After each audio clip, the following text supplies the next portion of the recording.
Hello friends, आजचे mini blog मध्ये मी शीतल तुम्हा सर्वांचं स्वागत करते. तर आज मी रात्रीच्या जेवणात फ्राईड राईस बनवलेला आहे, व्हेजिटेबल फ्राईड राईस. आज काय जास्त काय स्वयंपाक नव्हता बनवायचा आणि ते पण नाईटला उशीर येणार होते, म्हणून मी आज फ्राईड राईस मसालाच बनवला आणि मुलंही खातात आवडीने. त्यामध्ये सगळ्या भाज्या टाकल्यामुळे मला हे समाधान मिळते की आपल्या मुलांनी भाज्या खाल्ल्या, कारण मुलं भाज्या खायला खूप जास्त त्यांना नाही आवडत. भाज्या खायला, भाजी चपाती वगैरे खायला नाही आवडत.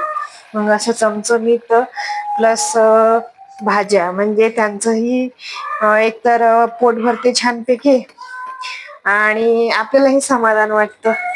तर हे फ्राईड राईस मसाला आहे, याने टेस्ट खूप छान येते. थोडीफार अशी चायनीज फ्लेवर सारखी टेस्ट येते याच्यामध्ये. म्हणजे आपलं कांदा, लसूण, हिरवी मिरची, जिरा सगळं फ्राय करून तेलामध्ये छानपैकी फ्राय करून त्याच्यामध्ये मग मी सगळ्या भाज्या टोमॅटो, पत्तागोबी, बटाटे 2 बटाटे घेतले आणि शिमला मिरची, नंतर गाजर, अशा सगळ्या भाज्या छानपैकी मिक्स करून घेतल्या आणि त्यानंतर मी 1 ते 1.5 ग्लास पाणी टाकलं. पाणी उकळी आल्याच्या नंतर मी 1 वाटी आणि अजून थोडेसे तांदूळ असे मी छानपैकी धुवून त्याच्यामध्ये टाकून दिले आणि वरतून शेंगदाणे टाकून थोडस पाणी आटल्याच्या नंतर थोडीशी वरून कोथिंबीर टाकली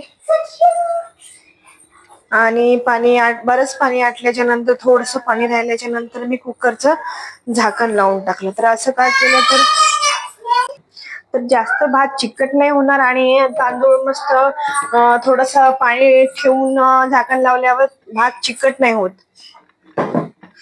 मस्त मोकळा मोकळा राईस छान होतो. कुकरला शिट्टी येऊपर्यंत मी मस्त देवाला दिवे लावून घेतले. देवाऱ्यात लावला 1 दिवा,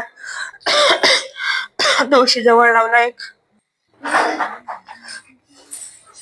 आज पावसाचंच वातावरण होतं, संध्याकाळपासून पाऊस कंटिन्यू पाऊस होता आमच्याकडे आज.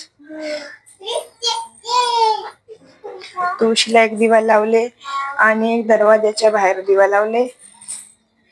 वातावरण बघू शकता, पूर्ण पावसाचं होतं.